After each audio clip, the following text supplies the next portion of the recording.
Alex. Thank you very much. Thanks for having, first of all, Energy Community Secretariat this conference. Maybe let me indeed say a few words about introducing also Energy Community to the picture and to the context of today's discussion.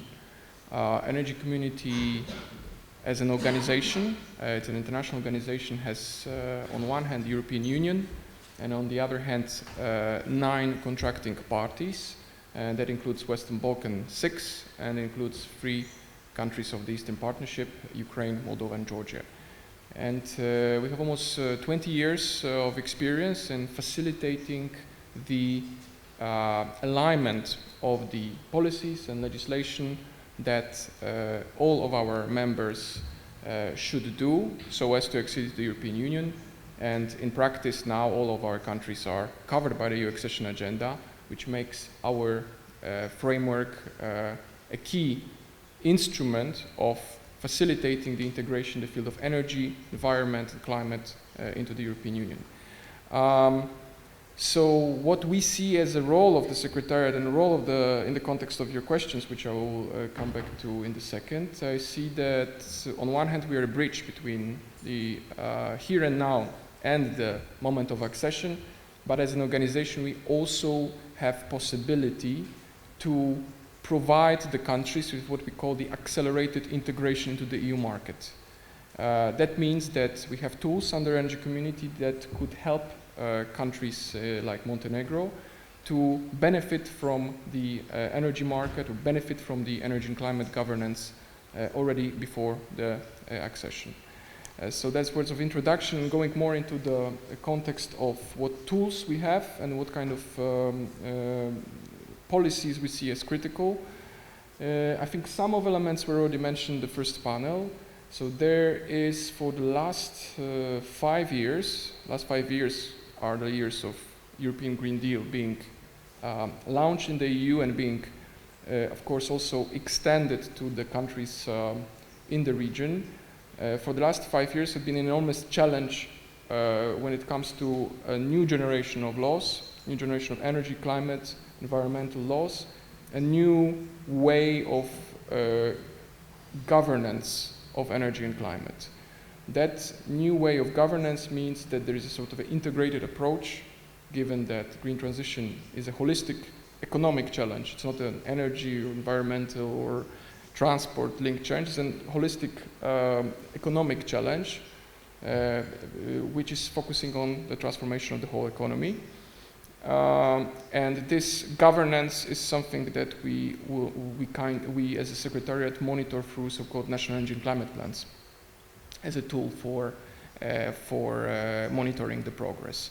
We have commitments under the Decarbonization Roadmap from 2021, commitments which are aligned with the Green Agenda for Western Balkans, where countries politically align with the objective of climate neutrality. But what we're talking, of course, more now as a more urgent step is how to put it into action. For that, we have legal tools, not only political statement commitments, but more legal agenda. First of all, based on the obligation and committed up to obligation of achieving so-called 2030 energy and climate targets. These are Energy Community targets modeled in the same or very similar way as EU 2030 target, which is 55% of reduction of greenhouse gas emissions. So we have similar approach in the Energy Community, and we have a whole legal machinery underpinning and kind of facilitating to answer the question how these targets should be achieved. And here we have, I think, two main pillars that I want to focus, and which are our imminent priorities, and I think I'll be coming back to these during today's discussion. First one is the market integration.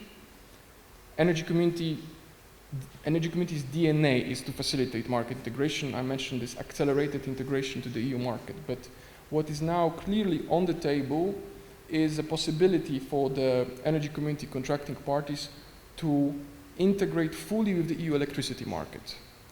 There are tools for that. This is called, not going into details, but the idea is that every energy community, every countries of the region could become basically a member of the EU electricity market, subject to certain conditions. And the whole process is called market coupling. So there is a fully functioning system that can be facilitated and implemented via energy community. That is one important area. And the second one, which is of course closely interlinked with the first one, because we build market so as to facilitate green transition, that is not a different or not independent priorities, a closely interlinked priority with green transition. So facilitating green transition through decarbonization, it's the second important priority area. And I mentioned the targets, but we have also legislative documents such as Renewable Energy Directive, Energy Efficiency Directive. We have governance regulation. These are technical rules which are to facilitate the increase of the intake of renewables into the system and reduce, for example, energy intensity, which is of course high in our region. So within these two pillars, if I may just point to 4 key gaps that we see. I kind of mentioned already the first one, so integration of the electricity market. There is a very detailed roadmap ongoing so as to include the countries in the EU system, so coupled with the EU. For Montenegro, in that sense, the priority is to link with the Italy through the undersea cable, and we see actually Montenegro as having a great potential to be a front runner in actually joining the EU system. Second gap, I also hinted, renewables. A lot of discussion about how to deploy more renewables in the region, and I mean, of course, photovoltaic and wind, because there is plenty of hydro, which is a different story. We see progress, of course, also in Montenegro because of the adoption of the renewables law. So generally, support schemes are progressing, with also including our help and assistance. But support schemes, just to say maybe in a broader picture, is just a tip of the iceberg, because these are mechanisms which are based on the support of the government. What is needed is to create market conditions to encourage investors in actually coming and investing. For that, we have also a plethora of regulatory tools, such as facilitation of, for example, power purchase agreements, matchmaking between developers, between utilities, and those who are interested in joining these mechanisms. Another element, the third one, I also mentioned energy intensity as generally concept which is linked with the economy as such, but of course as an energy community we are looking closely into energy efficiency. So for us the priority is to implement existing ECI, which is the Energy Efficiency Directive and the Energy Performance of Buildings Directive. The big problem across the region with energy efficiency is that there is not price signal created, because prices are highly regulated. And in that sense, of course, that is a logical consequence that you don't have a business case, proper business case for energy efficiency if you don't have market-based prices. And finally, let me conclude with the big elephant in the room, which is the lack of properly functioning polluters pays principle. And that is 2 dimensions. One is the fact of and that applies to all 5 out of 6 Western Balkan countries dependent on coal, lack of compliance with the large combustion plants directive, meaning that countries are not following the standards of pollution levels.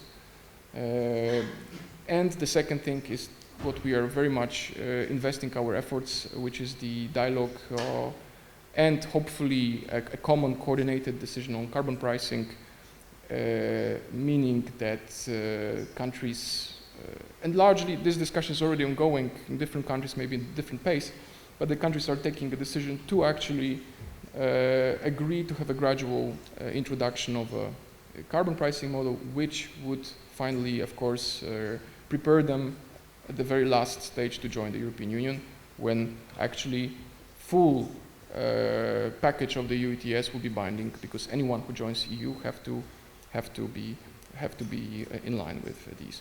I would, I think, stop here just to provide. Short question, so you don't have to put that. Oh, okay, so, sure.